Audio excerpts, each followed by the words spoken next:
guess I'll have to separate my introduction to the dream in a different video. Alright, so I had a weird dream last night. Alright, okay, so this is how it goes. I'm going to try to be quick so my phone doesn't shut off again. The dream I had last night, I was standing in an old Victorian style house, and there was a woman and a man with me. The woman, elderly, revealed this hidden elevator. She hit a button, the whole entire platform. I mean, this was a pretty big room, guys. I'm talking like almost like a court, like where a king would be. And the whole floor started to fall. Well, not fall, but go down, you know. Like, I thought she was standing in the elevator, but it turned out the whole platform where I was the elevator. And it started descending. And as it was descending, she said something like, "Can you believe this is the final place where Ulysses S. Grant had his final reading?" And as it descended down, we reached the bottom. And I noticed that there was rooms, and I went out into the room, and it looked very old, like 18-something, maybe late 1800s. And as I seen this bed, and everything was like, you know, white sheets, doilies, old, dusty, but I seen light coming through windows, which doesn't make sense because we were like 90 feet underground. And I looked on the bed, and I seen a smartphone. And I touched it, and the screen turned on, but it was like out of phase. It's very strange. And I was like, is someone living here? And I started exploring the house, and I noticed these paper mache animals. I know this sounds absolutely nuts, but please hear me out. So I seen these paper mache animals, and they were just sitting there, and I was like, what in the world? They kind of look like piñatas. And I went and I looked into one of the bedrooms, and I seen a figure laying down in the bed, and it suddenly got up, and it was also a paper mache animal, but it looked like an ape. Startled, I slammed the door shut, and I ran out the front of this house that was underground, and all of a sudden I stepped outside the house, and it was like from the 1800s on top, right, to the now time frame. And so I opened up the door, and it was modern cars, modern everything, but the people weren't people. They were these paper mache animals. And I felt like I was about ready to lose it. I was like, what? You know, it just kind of spooked me, and everything seemed fake. Well, I immediately was in another dream where I was sitting in a hotel room, which, by the way, I'll get into what I believe is going on here. So, anyway, I was in the hotel room, and I seen my wife, this other woman, and her child was praying. And we were waiting for something. And as we were waiting, I was like, hey, I know it sounds weird, but just hear me out. I was like, hey, anyone want to play some more? So I was sitting here, and I played with the other woman first, and then I went to my wife, and I said, hey, my wife's really short, guys. She has small hands. So I was like, hey, I don't want to play against you, because I was like, you always beat me, you and those nubby fingers, you know, those stubby thumbs. Well, I still played in my dream, and of course, my wife wins. Well, I left the hotel room. Suddenly my wife was like, someone basically indecent was walking by the window, and I was shocked and in disbelief. And I looked out the window, and let's just say there at this hotel I seen a pool. And around the pool, it was a huge pool, and around it there was, it was just, for keeping it PG, it was like Sodom and Gomorrah on steroids. And it just really reminded me of the day and age that we live in. And I was just my stomach just turned. And I turned away from the window, and I was like, oh man. So I went out, and I seen a gym, and I walked into the gym. And I noticed that everyone was facing away from the entry. like so they couldn't see what was happening. I didn't feel comfortable running away on a treadmill from where the entrance was. So I was like, no. So I left that room, and all of a sudden, I had a golden bar in my hands. This golden bar was like anything I've ever seen. It had precious gems, diamonds, rubies, sapphires. They were like melted in, well, the gold was like melted around them. So it was like a solid brick of gold with the gems all in it. And immediately I had removed this gold bar and I took it from this man. He was in a suit. I don't remember exactly. I don't know who he was or what he really looked like. I just remember him having a suit. And he was petitioning me and pleading with me to give him this gold bar. I knew instinctually that this gold bar was power and money. And I held it in my hands as I was walking, as he was trying to petition me, and I started suddenly thinking about how much power and money I could use and sell this for. But I was like, no, I don't care. I don't want this. So, and here's the weird part, all right? So, take this how you will. So, I seen Donald Trump sitting there. He was by the hotel entrance, sitting at a table. And this is hard to explain, but he had something in and around his mouth. And I sat next to him, and I gave him this gold bar with all these rubies, this power. And I was like, here, you take this. You know, I didn't want it. And I remember looking at him, and I was like, but do you really want to know what the true treasure is? And he was like, well, yeah. And I was like, well, the true treasure is Jesus Christ. And I was like, do you want to know more? And he was like, yes. So as I started to explain to him spiritual things, I suddenly heard like a ringing of a phone. And sitting before him, suddenly I heard a voice, and it was talking about how we knew too much. We knew too much, and that that he needed to do something. And then they were like, oh, I know, we'll make them feel like they're going insane. I know this sounds crazy, but hear me out. All of a sudden, he vanishes before my eyes, and I wake up. So, I'm thinking about this dream when I wake up. And of course, I pray about it because last night, again, I think I mentioned this at the beginning, or at least at some point, maybe in another video. But I prayed the Lord would give me a dream if something was coming soon. And I said I would share it. Now, like I said, you prayerfully discern for yourself, because I'm not a prophet or anyone. I'm just a man that loves Jesus Christ, who's been born again since February 17th of 2019. So I just want to say that prayerfully discern, please. But I will tell you what I feel like it meant. Starting from the beginning, I was in the old Victorian style house. I think, and this is what's crazy, and you can take it for a grain of salt, but I would suggest that maybe you pray about it. So I was sitting here thinking that basically,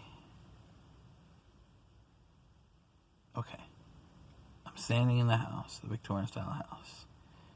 The lady finds a secret that something happens. The floor descends. But during the descent, she says something about Ulysses S. Grant. Well, from what I've seen and heard, he was the 18th president, right? And which is really weird. And this could all been just fabricated in my mind, but take it for what you will. But there's a QAnon. Oh, wow, I probably just censored this video by saying that.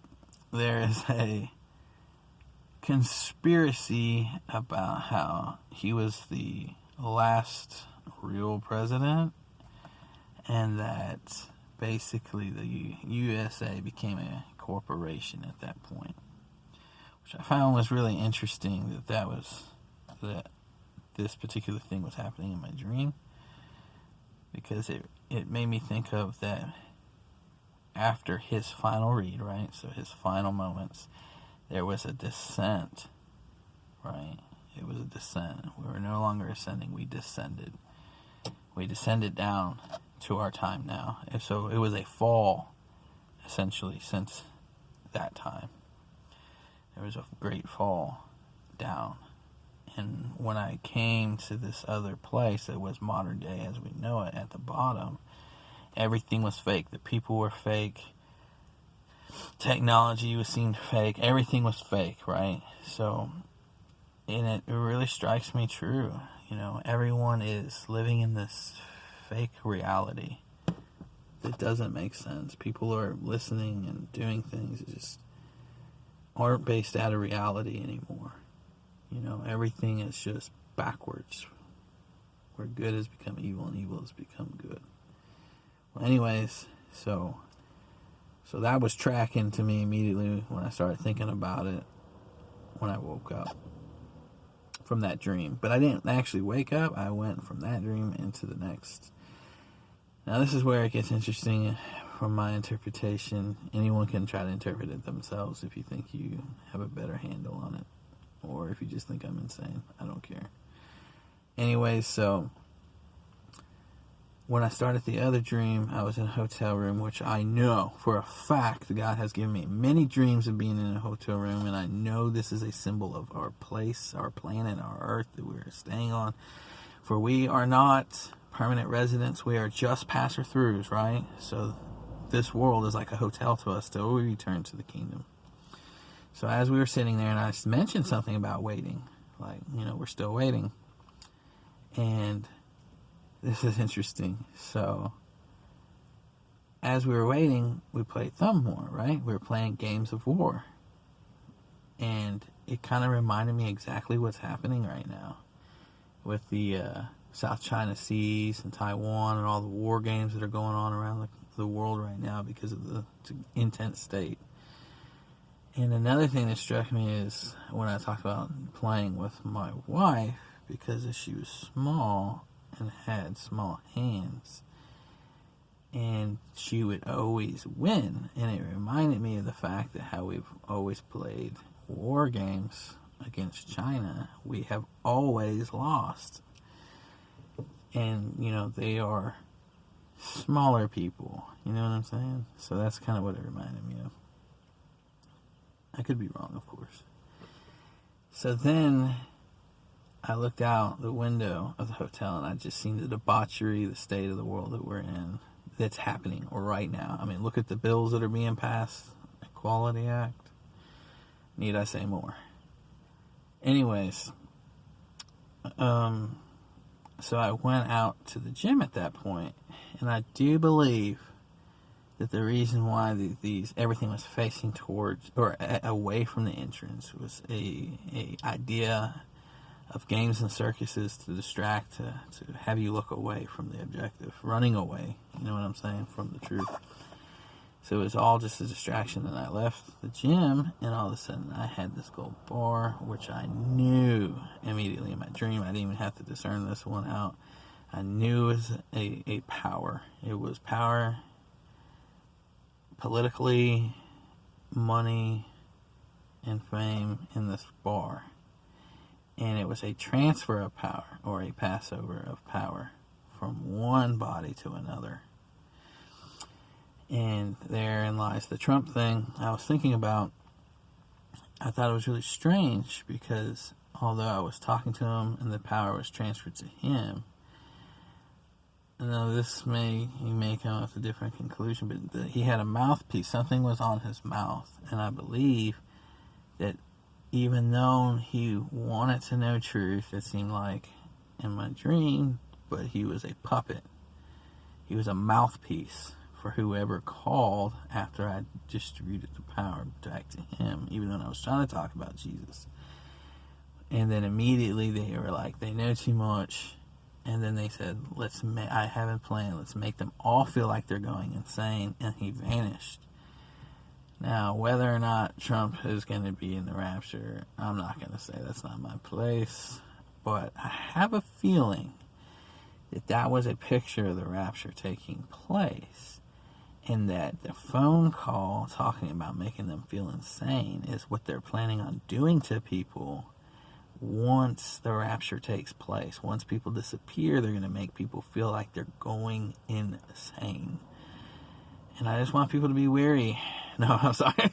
Bad choice. I want people to be aware of what's going on. So please turn to Jesus. Please repent. Time is so short, guys. I think if we all knew just how short time was, we would be fervently doing things in a way that we never have before. And I'm doing more now than I ever have before. I mean, it's exciting. We live in the very final end. You know, I love you guys. You know, I'm curious what anyone else thinks of this dreams, what it might mean. I have a feeling, in the context of the prayer that I had, I was asking about Passover and time and events surrounding Passover. I feel like that we are on the absolute precipice. If you look at the time frame from the Revelation 12 sign to the 120-year prophecy from the 1900s to the fig tree prophecy, the almond tree prophecy. There's so many. And this is what makes it different. There's never been a time when all these prophecies converge. They're all converging in this year, in this time that we're living in. And these things, man, they just couldn't be known before. They just weren't known before. And even when they were known, they were like, well, you know, it could be this time frame. But we all hoped, of course, that the rapture would have happened a long time ago. But, you know, glory be to God that it didn't, because I got saved on February 17th of 2019. So I am so happy. I am so happy the Lord has been holding out as long as He has for us to be saved and come to Him. Because I wouldn't have made it, guys. If it happened back in the Revelation 12 sign, I would have been lost in the sauce, and God only knows what would have happened to me. So I am very thankful. But I just wanted to share these things, this stream, and of course the other video that I'm going to upload about different prophecies and things that have been on my heart to talk about. But I love y'all. God bless. And be kind to one another, speaking and in love and in truth, and walking, following Jesus in spirit and in truth. We only have a short time, guys. Let's love each other and just strive and run the race, fight the good fight of faith. But we're going home soon, and I know we are. God bless y'all.